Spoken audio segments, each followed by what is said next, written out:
It's your girl Miracle. And as you can see, I'm not in the truck. Now, I didn't stop driving, but I'm not in the truck right now. I'm actually at orientation. Now, I want to talk about the company that I was with, that you saw me with on the last video. I'm not with them anymore.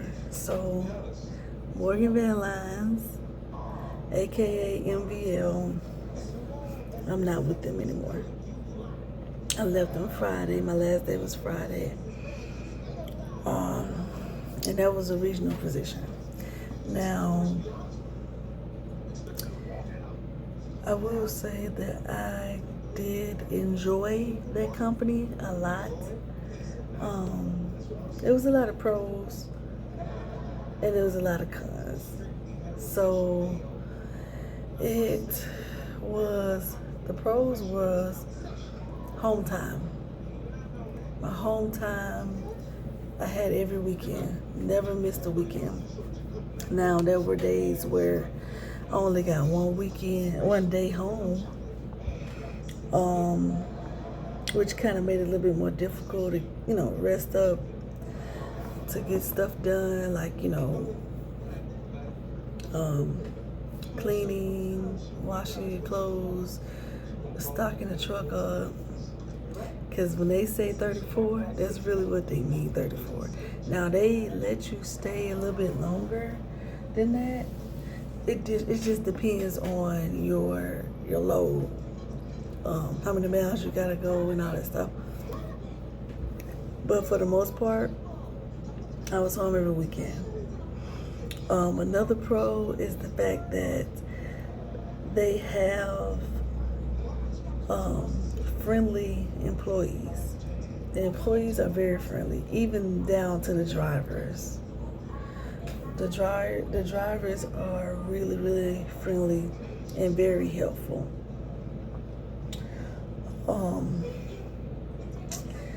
Trying to see.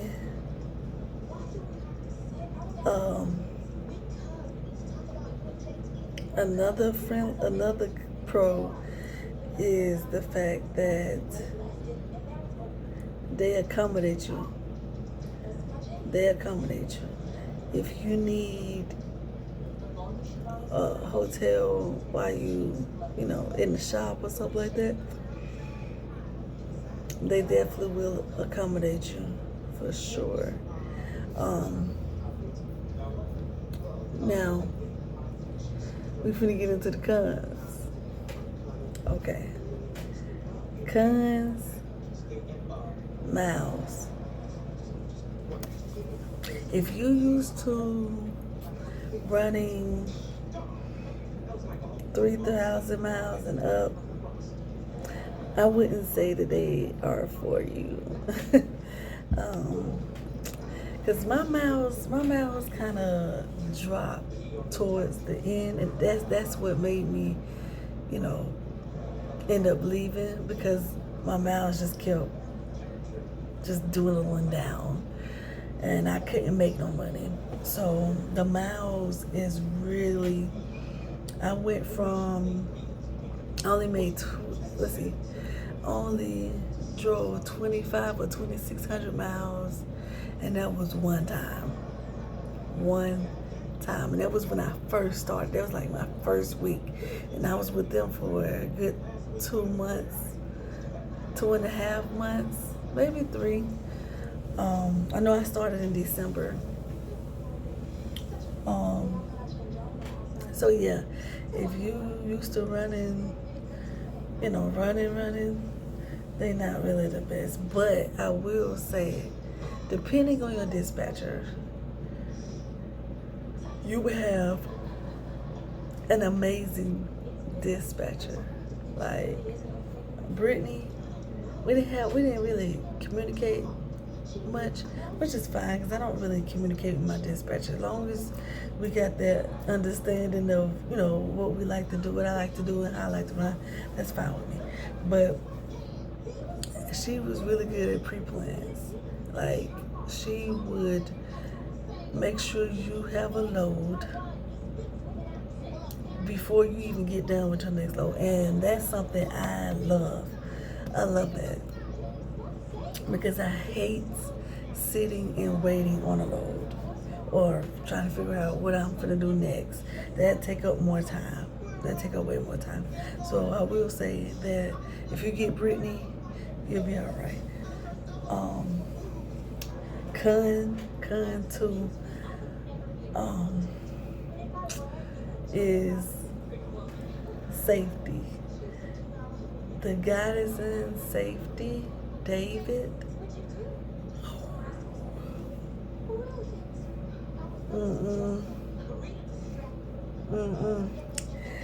David had the guts to lie on me, to me.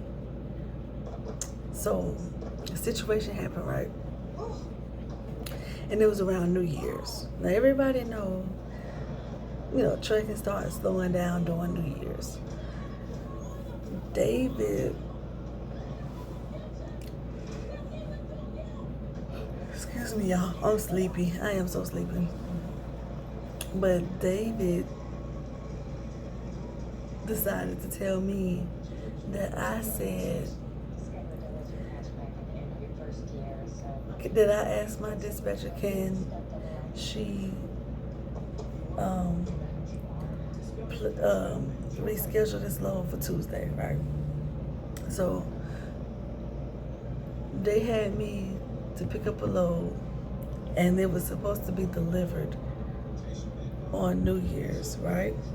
And I even asked and I said, are you sure this place gonna be open? Yes. Okay. So I'm like, okay, cool, whatever. I pick up the load and I start heading towards Grand Rapids, Michigan. By the time I got to Tennessee, I was called and told to take this load home because we're trying to reschedule it for Tuesday. Now, that day was already Tuesday. So I said, so you to my next Tuesday? You want me to hold this load for a week? She told me yes, my dispatcher. She said, yeah, we're trying to reschedule it for next Tuesday because tomorrow is New Year's. So I said, okay, do y'all pay layover? I don't think that's gonna be a thing. Okay. So then I called safety because that's really the only person I knew to call. So I called safety, which is David.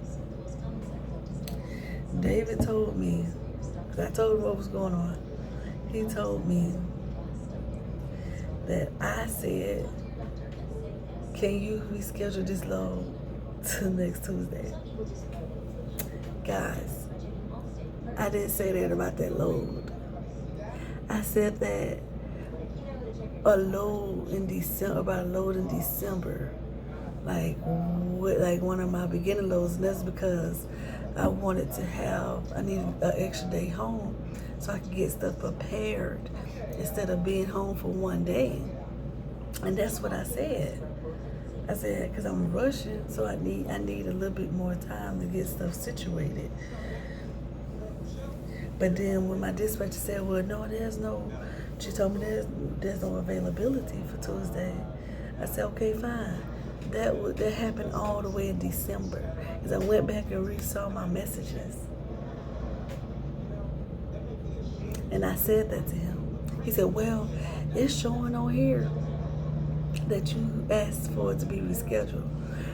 My problem with that is the fact that they have a problem with taking accountability for their wrong. If you scheduled it wrong, then just say that. Why are y'all putting it off on the driver as if I asked you for me to sit for a week? You trying to tell me, because I even said to Brittany, in message, I said in a message, I just came from hometown. I just came from hometown for Christmas. I said, I just came from hometown. When I come outside, I'm outside. I ain't trying to go back home. And I said that. So how you gonna say that I said for it to be rescheduled for next Tuesday for a week? You want me to sit at home for a week? I said I wanted to sit at home for a week. You sound stupid. And that's what made me done. Just like that. I don't like being lied on. It speaks to me, it's all about your integrity and your character. And you just showed me right then. Granted, it wasn't everybody. It was just him. It was just him. But I didn't like that because it made me feel like you wouldn't have my back. If something big was to go down, you'll throw me under the bus to save face, boo. And I can't work like that. Not I. So, long story short, they gave me $100 for a full week of sitting. And my check that week was $135 or something like that. Should no driver take home $100 check? No driver. Should no driver take home anything less than $1,000? Really, we're supposed to get more than that, but for reality or whatever, should no truck driver take home anything less than $1,000? I took home $135 that week. Did anybody care? No. Did anybody ask so much? Everything good at the house? Got your bills paid? Like nothing. Nothing. Not a concern, a care in the world. Cause y'all got it the way y'all need it. Y'all get to go home every day and drive all these nice cars or whatever that y'all getting out for our bag. But look, we're gonna move on from that. We're gonna move on from that. Look, next con, cameras is right on the same topic that I'm about to say. So they do have inward and outward facing cameras. Yes, they do. And that's something that I always been against. I'm one of them drivers. Sorry, I just am. I believe in privacy, and I believe in trust. If you don't trust your drivers, you shouldn't be in this field of work, or just upgrade your hiring. But they do have inward cameras, and I was willing to put a lot of that to the side because I like certain people there, and I really wanted to drive for them. But y'all, everything I thought about having inward facing cameras, I was right. When David, the safety guy, would call me, right? He would tell me I'm looking at you. He would say that on the phone, bro. He would be like, I'm looking at you right now on the camera. Like, what kind of craziness is that, dude? And then get this. If you have, I didn't feel comfortable with even just having a conversation with my husband on the phone. Like, even if it's just something about the house or whatever, I always felt like you could click in and listen to me. I didn't like that. I didn't like that feeling. I never was comfortable. And that's not a good place for a driver to be uncomfortable. But I never was comfortable. That was another reason why I didn't stay too long, because I wasn't comfortable. A camera stand directly in your face. That's not cool. Another con, equipment. There are a lot of us that like, or equipment matters to a lot of us. Some of y'all, it probably don't. Some of y'all, as long as you got a position to make money, you straight. That's fine. But for me and a couple more other drivers, I have to have good equipment. It don't have to be excellent equipment, but at least, because equipment matters a lot. It really does. It shows me how you value your drivers. And their equipment is not up to par. They give you old trucks with 500, 600,000 miles. And I don't think that's right. You know what I'm saying? Yes, they switching the trucks out. But the people that's getting the trucks are not the drivers that's coming in there. It's people that been there for a while, or I'm gonna tell you what they do. They do hand-me-downs. And this is not nothing I'm making up. This is what another driver told me that's been there for, I think he told me he's been there for 5, 6 years or so. They do hand-me-downs. So they'll give you, when you first get in the old truck, but they'll give another guy a new truck, and he's been in that truck for what, 2, 3 years. They'll give him another truck, a new truck, and then they'll pass you or pass somebody else his truck that he already done put 200, 300,000 miles on. That's what they do. My truck has 600 plus thousand miles. When I left, I think I left it on 630 something. And that was another thing. That's another breakdown. I've been in the shop since I started 3 times, which means you ain't making no money because you constantly at the shop. I was at the shop a lot. I made, breakdown. I was in the shop for 2 days one time. And I really only needed a fog light and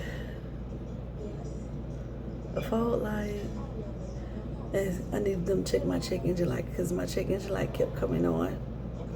Now the first time it came on, they told me it was nothing. Oh, we don't see nothing. It's probably not that big of a deal. Okay, cool. And then it came on again. It stayed on. It didn't go off. And so I had them to check it along with changing my fog light. And the mechanic ended up breaking something on my truck, and they had to get it replaced. So they had to order the part. So that made me be down for a day and a half. So I was down that Thursday, which I had came Thursday early, so I could get in and out. But it didn't work like that. So I was there Thursday, and then I didn't leave until like Friday evening. And I was even then I was asking them, do y'all have a truck that I could get in so I could at least try to make some money, even if it's a day cab or something. Just give me something so I could at least make some money, and then I just come back up here and get my truck when y'all ready. Did they oblige? No. I've never seen a company that didn't want you to make money. I've never seen a company that would be okay with their driver sitting when you can see that their driver is ambitious and want to make money. That's the whole point of me being out here. But once I got to I asked the guy at the front, and he was telling me no. He was basically just not really interested, really, or had a care in the world about what I was talking about. So I just left it alone. He was like, well, you get paid anyway just to sit here. I don't want to just sit here. And I get that I'm getting paid, And I promise you, I tried to make the best of this situation. But it was just like, nothing was working out. Nothing. You know what I'm saying? So, I did get paid for breakdown. It's like $150. I got paid $150. That week, I took home 500 or 600. I got it all written down in my notebook. But I took home 500 or 600. Cause that week, for some reason, she had me doing short runs, 200, 300 miles. Yeah, she had me doing local runs. I'm not sure why. If you have local drivers, then the local drivers should be able to pull their weight. But instead, I guess I had to pull it. I don't know. But 200, 300 miles that week, plus a breakdown. I got paid $565 or $6 something. I only did like, 800 or 900 miles for that week. Yeah. And then the week after,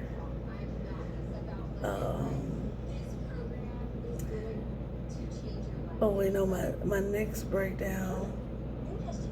Yeah, my next breakdown. This is when I just quit, because I'm up at the terminal too much. So that Friday, when I was picking up my load to head home, the truck did not want to go on the throttle at all. And I thought it was because, okay, I'm on this like small little incline, a small little hill getting out. So I'm thinking, okay, maybe that's why it's tripping, because it would completely not go nowhere. It'll start shaking and then cut off. It kept doing it. It did it like 5 times.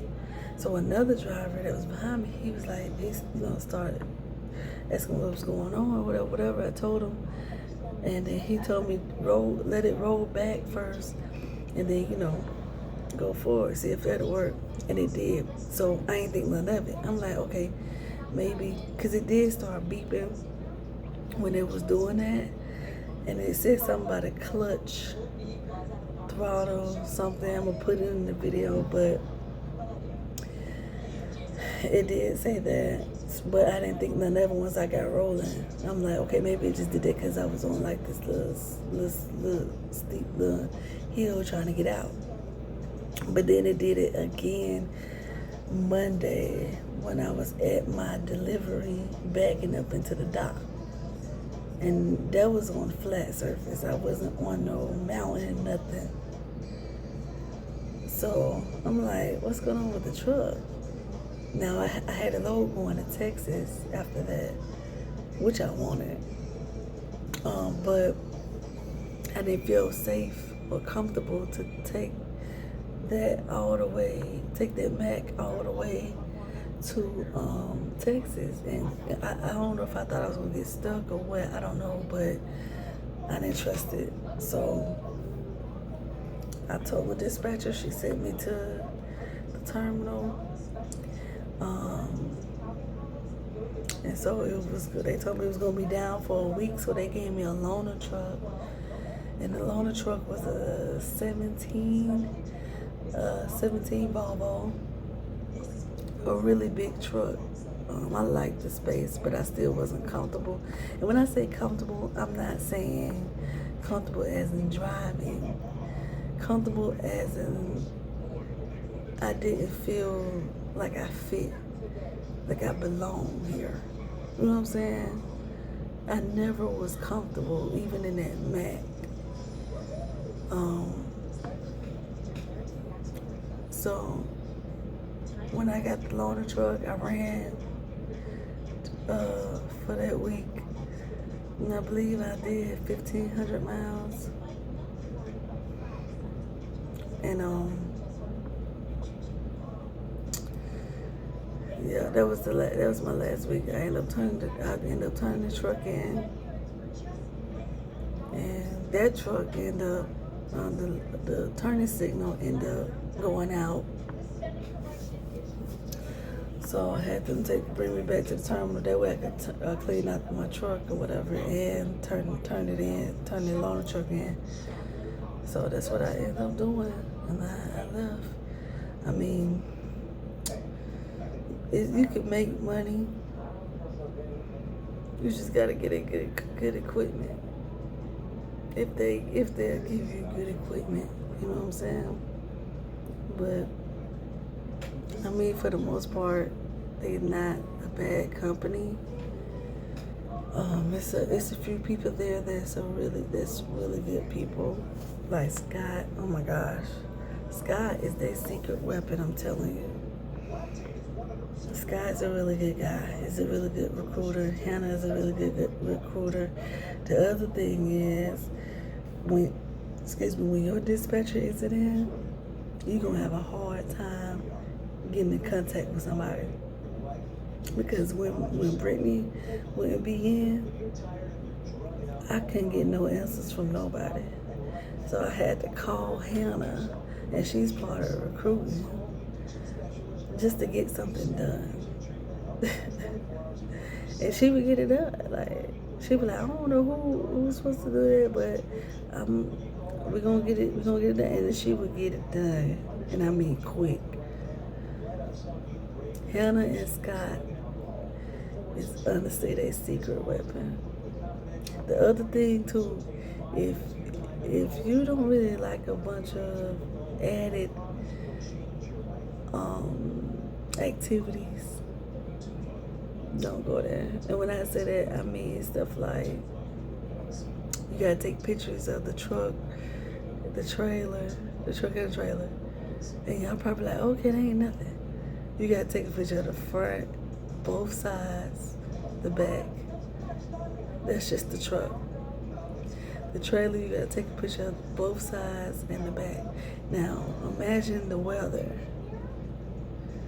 And you have to do all of this on duty before you leave in the morning on the same truck and trailer that you've been had.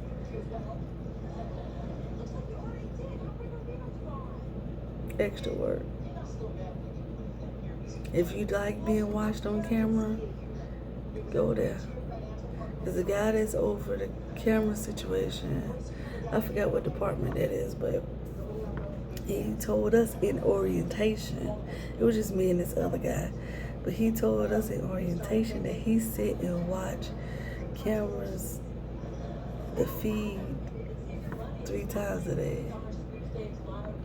That means he ain't got nothing to do. And he's also the one that stresses that you take pictures because he wants to see the pictures. That means you ain't got nothing to do. So you putting work on us so you can have something to do. I'm fine on that. But do not let this be a reason that you don't get him a shot. The only reason I'm doing this video about Morgan Van Lines is because it's not really that many videos about him. Because when I was trying to find out about him, read reviews and videos and all that stuff, I only found one person that he was really talking about the company. So I wanted to do this review for you guys, to tell you guys how it is. You make your own decision. Don't base it off of me, because you might get over there and you might actually have a better experience than I have. So I say go for it, do your thing. I'm in a new company, but it's probably gonna be a minute before I tell you guys their name and where the heck I'm at, because I like to get my foot in first before I tell y'all about a new company. That I'm not one of those that only be with a person for a week or so and y'all need to come here, y'all will like it. I ain't gonna tell y'all that, y'all know that. So let me get my foot in first. So far though, I say everybody's pretty friendly. Everybody is pretty friendly. And that's all I'm gonna give y'all. Until next time, guys, I'm finna go shower and I'm finna get to bed. I'm tired, okay? You guys be safe out there, whatever it is that you're doing.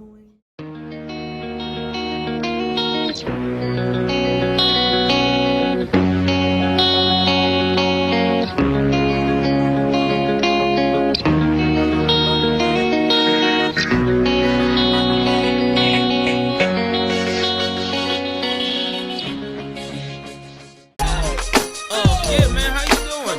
You good? I know you like that.